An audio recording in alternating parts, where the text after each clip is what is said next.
इस विशेष संवाद कार्यक्रम में हम सबके बीच में उपस्थित भारतीय जनता पार्टी के आदरणीय प्रदेश अध्यक्ष जी अमित साहू जी, झारखंड प्रदेश के प्रथम मुख्यमंत्री का जिनको गौरव हासिल है, नेता प्रतिपक्ष बाबूलाल मरांडी जी, मंच पे उपस्थित वरिष्ठ चिकित्सक डॉक्टर HP नारायण जी, श्री चंदन मिश्रा जी, श्री ब्रह्मन जैन जी, संचालन कर रहे प्रदीप वर्मा जी, हमारे साथ इस सभागार में उपस्थित राज्य के अपने पूर्व मुख्यमंत्री रहे हुए मान्यवर अर्जुन मुंडा जी, मान्यवर मधु कोड़ा जी, मान्यवर रघुवर दास जी, अपने दोनों माननीय केंद्रीय मंत्री अन्नपूर्णा जी, संजय सिंह जी, माननीय सांसद और हमारे सभी यहाँ पर उपस्थित इस प्रबुद्ध जन के रांची के इस सभागार में सभी सम्मानित अतिथिगण, मैं आप सबको प्रणाम करता हूँ। जय जोहार। हमारे लिए आज रांची आगमन विशेष रूप से एक भावनात्मक विषय भी है। मां छिन्नमस्तिका की भूमि, बाबा बैद्यनाथ की भूमि, भगवान बिरसा मुंडा की पवित्र भूमि, और मुझे सौभाग्य मिला है इस भूमि में मेरा भी जन्म हुआ है, तो मैं इस भूमि के पर जन्म लेकर अपने आप को सौभाग्यशाली मानता हूँ और साथ ही साथ इस पवित्र भूमि को नमन भी करता हूँ। हमारे अभी सम्मानित यहाँ के प्रबुद्धजनों के कुछ सवाल मुझे दिख रहे थे, कुछ युवा साथी भी थे, कुछ मेरे अभिभावक भी थे, हमारे वरिष्ठ शिक्षक भी थे। आपके कई सवाल जो हैं उन सवालों को मैंने अलग से भी देखा है और प्रदीप जी ने मुझे बहुत ही अलग प्रक्रिया से लोगों के सवाल लिए और उन सवालों से निश्चित रूप से आने वाले समय में हमारी सरकार को, हमारी पार्टी को काम करने के लिए दिशा मिलेगी। इसलिए मैं आपने जितने भी हमारे प्रश्नकर्ताओं ने गूगल ड्राइव के पर जाकर गूगल ऐप का प्रयोग कर एक एक सवाल हमारे लिए भेजा है, मैं मानता हूं कि वो सवाल हमारे लिए निश्चित रूप से बहुत बड़ा सहायक सिद्ध होगा हमारी कार्य योजना को बनाने में, हमारी कार्यशैली को सही रूप से आगे बढ़ाने में। कुछ सवालों का अभी आपके सामने मैंने सुनने का भी काम किया।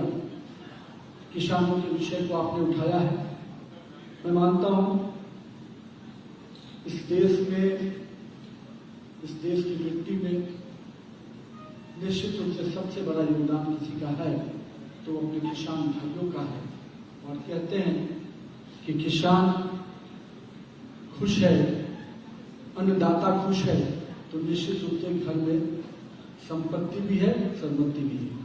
तो मैं मानता हूं कि किसानों के प्रति हमारी सरकार की बहुत स्पष्ट योजना है। हम किसानों को केवल लाभार्थी बनाकर नहीं रखना चाहते, हम किसानों के कल्याण के साथ, किसान के कृषि रोड मैप के साथ और कहीं न कहीं भविष्य में किसानों की कमाई दुगुनी कैसे हो, कैसे उनको हम उनकी खेती में उनके विषयों को समाधान के साथ साथ उनके साथ संवाद भी करें। और यही कारण है पिछले लंबे समय में कृषि विभाग को केवल कृषि विभाग नहीं रहने दिया गया, कृषि एवं किसान कल्याण विभाग बनाकर माननीय प्रधानमंत्री नरेंद्र मोदी जी ने आगे बढ़ाया। और इसलिए आज जब प्राकृतिक कृषि की बात होती है तो निश्चित रूप से प्राकृतिक कृषि को भी, ऑर्गेनिक एग्रीकल्चर को जिस प्रकार से हमारी सरकार लगातार बढ़ावा दे रही है,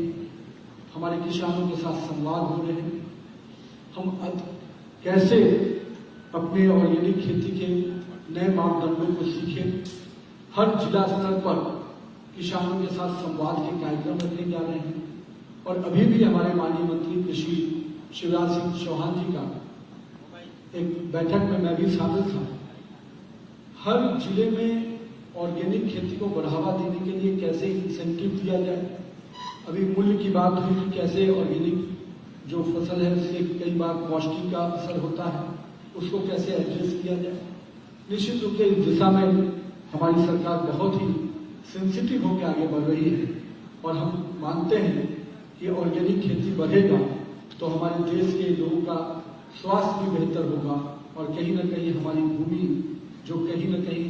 इन दिनों में लगातार खाद के प्रयोग के कारण हमारी भूमि जो उपजाऊ थी वो कहीं ना कहीं अब खराब हो रही है, तो उसको भी बचाने में हम सफल होंगे। आपने कई ऐसे सवाल किए हैं जो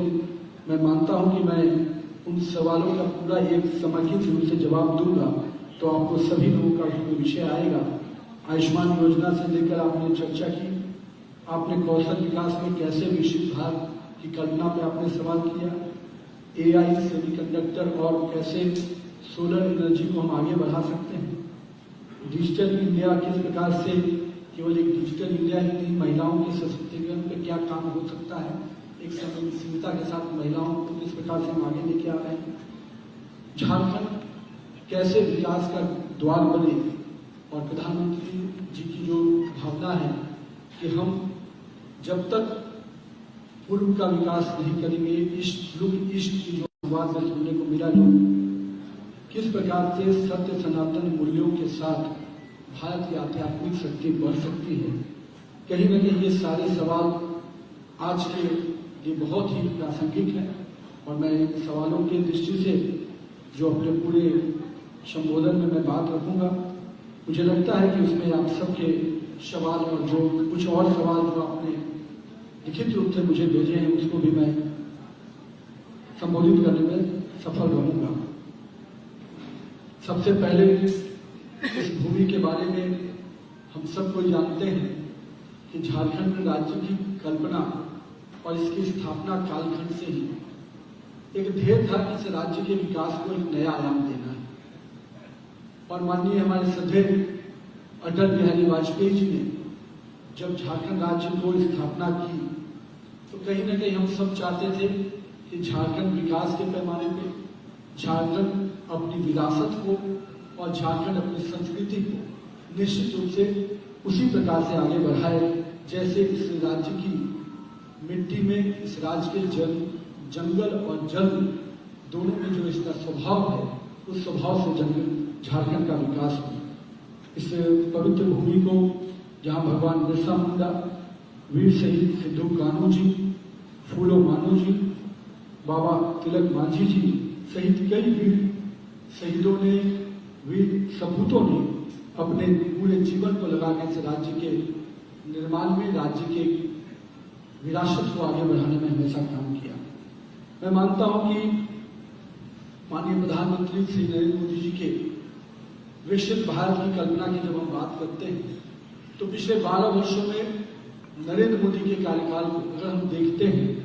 तो मैं मानता हूं कि हर व्यक्ति के जीवन में जो बदलाव आना चाहिए,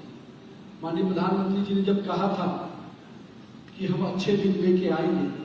तो कई बार इन अच्छे दिनों को लोग सवाल के दायरे में लाते हैं, लेकिन मैं मानता हूं कि अगर हम बेबाकी से इस बात को कह सकते हैं कि हमने निश्चित रूप से हर व्यक्ति के जीवन में बदलाव लाने का जो संकल्प लिया था उस संकल्प को निश्चित रूप से हमारी सरकार ने पूरा किया है और मैं इस दिशा में इस बात को संबल देने के लिए कह सकता हूं कि आज अगर 25 करोड़ लोग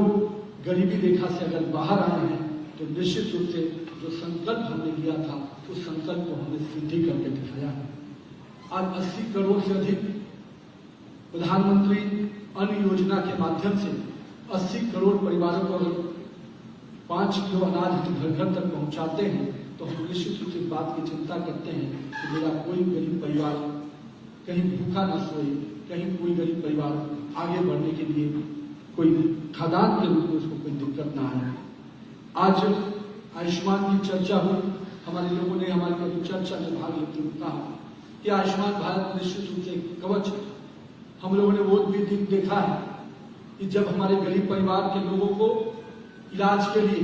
अपने घर की जमीन जेवरात गिरवी रखने पड़ते थे और वो कई बड़े बड़े इलाज में तो वो सक्षम भी नहीं हो पाता था और एक एक परिवार कितने ही कर्ज में डूब जाता था केवल स्वास्थ्य के क्षेत्र को लेकर। और मैं आज मानता हूं कि अगर 60 करोड़ लोगों को आयुष्मान भारत से जोड़ा गया है तो निश्चित रूप से इससे 60 करोड़ परिवारों को हम लोगों ने उस कवच से जोड़ दिया है जिसमें स्वास्थ्य के लिए उनको दूसरे के दरवाजे पे और या ऋण लेने की जरूरत नहीं पड़ रही है। अगर आज हम महिलाओं के सम्मान की बात करते हैं और संवेदनशीलता की बात आती है, इस देश में जब माननीय प्रधानमंत्री जी ने कहा कि हम गरीबों का खाता खोलेंगे तो लोगों ने मजाक उड़ाया। लोगों ने कहा कि गरीब के पास पैसा ही नहीं होता, वो खाता कहां से खोलेगा। लेकिन आज मुझे खुशी है कि 54 करोड़ से अधिक लोगों का जनधन खाता खुला और लोग पूछते हैं जब हमसे कि जनधन खाते का फायदा क्या है, तो मैं बताता हूं कि जब देश में एक समय था लोग कहते थे कि दिल्ली से 1 रुपया गरीब के चलता है, तो देश के उस समय के प्रधानमंत्री कहते थे कि 1 रुपया चलता है तो 15 पैसा ही गरीब के खाते में पहुंचता है। लेकिन मेरे देश के प्रधानमंत्री नरेंद्र मोदी ने यह सुनिश्चित किया कि अगर 1 रुपया दिल्ली से चलेगा तो गरीब के खाते में पूरा का पूरा 1 रुपया पहुंचता है। एक निश्चित रूप से जनधन खाते। आज डायरेक्ट ट्रांसफर स्कीम, कोई बिचौलिया बीच में गरीब के खाते का पैसा नहीं ले सकता है। डिजिटल क्रांति का कितना बड़ा युग है। आज डायरेक्ट ट्रांसफर स्कीम के माध्यम से हमारी जितनी भी लाभकारी योजनाएं हैं वो सीधे गरीब के खाते में जा रही हैं, कोई बिचौलिया नहीं ले पा रहा है। और इसका वरदान अगर बना तो इसका सबसे बड़ा केंद्र बना कहीं न कहीं वो जनधन खाता। बाद के दिनों में हम सब कोई मानते हैं कि संवेदनशीलता के साथ हमारी सरकार ने आगे बढ़ने का काम किया और देश में जब हम मानते हैं कि हम सबसे बड़े युवावादी वाले देश हैं, जहां मानते हैं कि आज हमको सरकारी नौकरियों की सीमाएं हैं और हम सरकारी नौकरी को युवाओं के लिए पूरे अवसर के साथ खोलना भी चाहते हैं, लेकिन हम जानते हैं कि इसकी सीमाएं हैं। और प्रधानमंत्री जी ने इसी सोच के साथ इस देश में स्टार्टअप इकोसिस्टम को खड़ा किया और आज मुझे बताते हुए खुशी है 2 लाख से अधिक स्टार्टअप्स आज देश में चल रहे हैं। ये इस बात का प्रमाण है कि आज की नई पीढ़ी केवल जॉब सीकर्स नहीं, जॉब गिवर्स बनकर उभर रही है और देश के युवाओं को केवल रोजगार पाने वाला नहीं, रोजगार देने वाला बना। ये निश्चित रूप से हमारे युवाओं के अंदर एक बदलाव आया है। आज अगर हम यूनिकॉर्न की बात करते हैं, 125 से अधिक यूनिकॉर्न इस देश में कार्यरत हैं, तो कहीं न कहीं हमारे युवाओं के कौशल को दिखाते हैं, हमारे युवाओं की उद्यमिता को दिखाते हैं कि किस प्रकार भारत का युवा अपनी उद्यमिता के बल पर आगे बढ़ रहा है और देश के लिए नेतृत्व कर रहा है। स्टार्टअप योजना हो या मुद्रा योजना हो, आज मुद्रा योजना के अंतर्गत जब ऋण लेने की बात आती है तो हमारे युवाओं को वो कैप्शन के साथ आगे बढ़ने का प्रयास किया जाता है कि हम अधिक से अधिक युवाओं को मुद्रा ऋण से जोड़ें। पहले था कि केवल बड़े लोन लिए जाते थे। सरकार ने, माननीय प्रधानमंत्री जी ने तय किया कि नहीं, हम हर स्लैब के लिए अलग से लोन देंगे। हम 10 लाख के लोन की एक अलग कैप बनाएंगे, हम 50 लाख के लोन की अलग कैप बनाएंगे। टोटल पहले लोन मनी जो था वो टोटल बड़े व्यवसायी ले जाते थे। ये कितना बड़ा रिफॉर्म सही है, आप उद्यमी लोग यहाँ पर समझ सकते हैं। देश के अधिक से अधिक लोन का पार्ट बड़े उद्यमियों के पास रहता था 2014 के पहले, पर आज माननीय प्रधानमंत्री जी ने इसको अलग अलग कैप में जब डाल दिया, अलग अलग डिवाइड कर दिया, तो आज हमारा देश का युवा, छोटे उद्यमी भी बड़े पैमाने पर मुद्रा लोन के माध्यम से आगे बढ़ रहे हैं और मुद्रा लोन के माध्यम से इस देश के आगे बढ़ने में, इस देश के विकास में अपना योगदान दे रहे हैं। मेरे भाई कह रहे थे कि आज एआई और सेमीकंडक्टर का युग है, क्वांटम का युग है। मुझे ये बताते हुए खुशी है कि आज जब भारत में एआई समिट हुई तो विश्व की सारी बड़ी एआई कंपनियां भारत में आई और उन्होंने एक स्वर में कहा कि हम भारत को एआई का हब बनाना चाहते हैं। हमने वो अवसर प्रदान किया है, हमने वो प्लेटफॉर्म तय किया है। मुझे दुख इस बात का जरूर है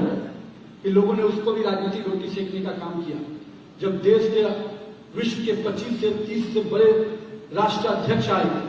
बड़ी बड़ी कंपनियां आई, सबको लगता था कि इंडिया ने एक बड़ा प्लेटफॉर्म सेट किया एआई के लिए। उस समय भी